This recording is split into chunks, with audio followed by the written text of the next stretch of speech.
से बता देते हैं और अपडेट भी कि उत्तर प्रदेश के अंदर दफा 144 का नफाज अमल में लाया गया और पूरी रियासत हाई अलर्ट पर है क्योंकि उत्तर प्रदेश के अंदर बांदा में साबिक रुकन असेंबली मुख्तार अंसारी की मौत हो गई है।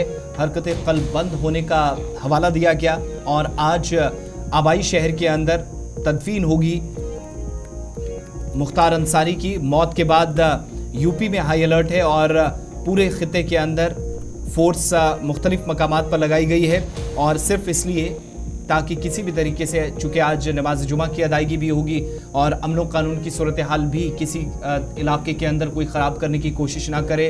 रात को भी मुख्तलिफ इलाकों से तस्वीरें आई और मुख्तार अंसारी की मौत के बाद उनके घर के बाहर, अस्पताल के बाहर और यहाँ तक कि रात 2:30 बजे के करीब उनके परिवार वालों को, तमाम लोगों को बुलाया गया, उनके सामने वीडियोग्राफी हुई, पोस्टमार्टम उनका किया गया। सिक्योरिटी के पेश नज़र पूरी यूपी में 144 नाफिज कर दी गई और इस दौरान खुद वज़ीर आला ने लखनऊ में अपनी रिहाइश गाह पर एक आला सतही मीटिंग भी की। देर शाम जेल में साबिक रुकन असेंबली मुख्तार अंसारी की तबीयत बिगड़ी। इसके बाद उन्हें बांदा में रानी दुर्गावती मेडिकल कॉलेज में दाखिल कराया गया और अस्पताल के मेडिकल बुलेटिन के मुताबिक तकरीबन 8:25 के आसपास जेल में बंद मुख्तार अंसारी वल सुबहानुल्लाह उम्र 63 साल को जेल के एहलकारों ने शिकायत करते हुए रानी दुर्गावती मेडिकल कॉलेज बांदा के इमरजेंसी डिपार्टमेंट में दाखिल कराया और तय और बेहोशी की हालत में उन्हें यहाँ लाया गया। मरीज को देखने के लिए या अंसारी को देखने के लिए 9 डॉक्टरों की एक टीम थी। फौरी तौर पर तिब्बी देखभाल फराहम की गई, लेकिन पूरी कोशिश के बावजूद अंसारी दिल का दौरा पड़ने से चल बसे। वहीं ये भी बताते चलें कि मंगल को भी अंसारी को government Rani Durgavati medical college में दाखिल उस वक्त कराया गया था, लेकिन शाम को देर से उन्हें अस्पताल से छुट्टी दे दी गई थी और मंगल की शाम दोबारा जेल भेज दिया गया था। मुख्तार अंसारी की मौत के बाद यूपी में सिक्योरिटी फोर्सेस, जिनमें सीआरपीएफ भी है, खुद यूपी पुलिस है, फ्लैग मार्च करते हुए भी रात को नजर आए अलग अलग इलाकों के अंदर ताकि सब कुछ ठीक रहे। और मुख्तलिफ जो खबरें आई, रिपोर्ट्स आई कि वज़ीर आला की रिहाइश गाह पर एक आला सतही मीटिंग हुई, वहाँ पर भी जायज़ा लिया गया ताज़ा तरीन सूरत हाल का। उमेश मिश्रा के पास चलेंगे, हमारे संवाददाता इस वक्त उत्तर प्रदेश से हमारे साथ हैं। रात से लगातार आपको अपडेट किया जा रहा है, पूरी खबर आप तक पहुँचाने का काम किया गया है। उमेश, बहुत शुक्रिया ज्वाइन करने के लिए। बताइएगा कि अभी क्या कुछ हालात इस वक्त हैं, ख़ास तौर से उत्तर प्रदेश के उस इलाके के अंदर जहां रात देर गए आप अपडेट भी कर रहे थे कि फ्लैग मार्च हो रहा है। 144 उसी वक्त इम्पोज कर दिया गया था ताकि लॉ एंड ऑर्डर की सिचुएशन ना बिगड़े। क्या रात में सारी प्रक्रिया जिसमें मेडिकल और लीगल फॉर्मेलिटीज़ करनी थी वो सारी पूरी हो चुकी हैं? इस वक्त तक क्या क्या हुआ है? आपके बिल्कुल जिस तरह से मुख्तार अंसारी का सिंध का दौरा पड़ने के बाद उनकी मृत्यु हो गई बांदा जिला अस्पताल में, उसके बाद से उत्तर प्रदेश में धारा 144 लगा दी गई ताकि कोई भी सांप्रदायिक सौहार्द बिगाड़ने की कोशिश ना करे। क्योंकि जिस तरह से लगातार विपक्षी पार्टियों के बयान और उनके ट्वीट के माध्यम से समझा जा सकता है कि जिस तरह से आरोप लगाया गया है बीजेपी सरकार पर कि जिस तरह से उनकी अनदेखी की गई है, तो तमाम आरोप भी लगे हैं, सियासत भी गरमाई है, कहीं ना कहीं तमाम आरोप लगाए जा रहे हैं। इसी बीच उत्तर प्रदेश की जो सरकार है और प्रशासन के जो अफसर हैं वो धारा 144 लगाए हैं उत्तर प्रदेश में।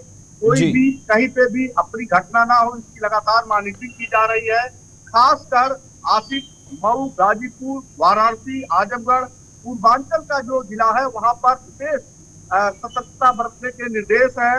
लगातार जिस तरह से हाई लेवल मीटिंग देर रात हुई थी, मुख्यमंत्री योगी आदित्यनाथ सहित तमाम जो पुलिस के अफसर हैं, एडीजी लॉ एंड ऑर्डर हैं, मुख्य सचिव हैं, सारे लोगों ने पूरे उत्तर प्रदेश के हालात को लेकर बातचीत की थी और कहीं ना कहीं उत्तर प्रदेश के मुख्यमंत्री योगी आदित्यनाथ को इस बात लेकर आश्वस्त किया गया कि कहीं पे भी कोई अपनी घटना नहीं होगी।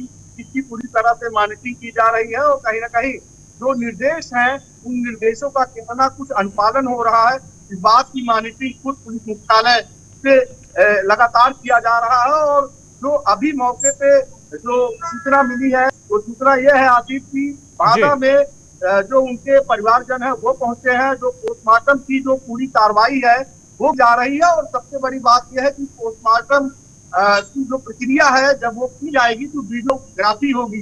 उमेश, ये भी बताइएगा पोस्टमार्टम के बाद कब तक इनकी रवानगी होगी जो पैतृक शहर है वहां पर ले जाने का, और आज ही दफनाने का पूरा प्लान है, आज ही सारी प्रक्रिया पूरी कर ली जाएगी?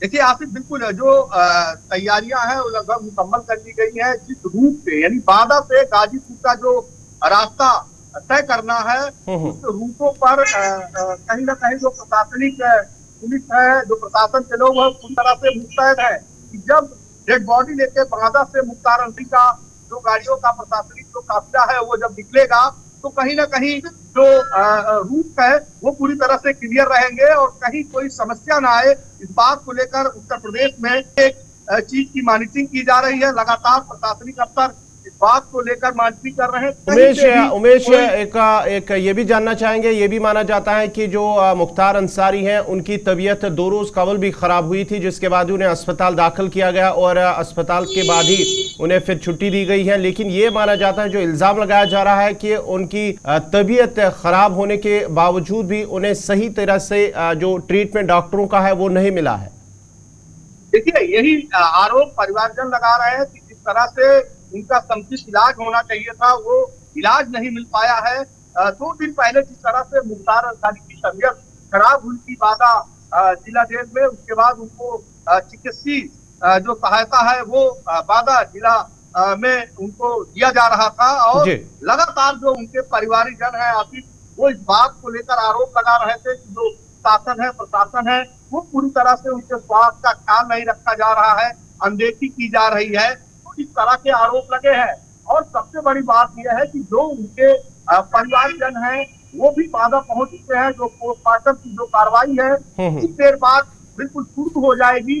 जो फॉर्मेलिटी है उसको पूरा किया गया और सबसे बड़ी बात यह है कि जब पोस्टमार्टम की पूरी तरह से वीडियोग्राफी होगी, साथ ही साथ इनके परिवारजनों को नामित किया गया है, यानी जो डॉक्टरों का पैनल है उसमें इनके परिवार के सदस्य भी मौजूद रहेंगे। पूरे देख रेख में उनके मौजूदगी में पोस्टमार्टम की जो कार्रवाई है उसको पूरा किया जाएगा। बहुत बहुत शुक्रिया उमेश।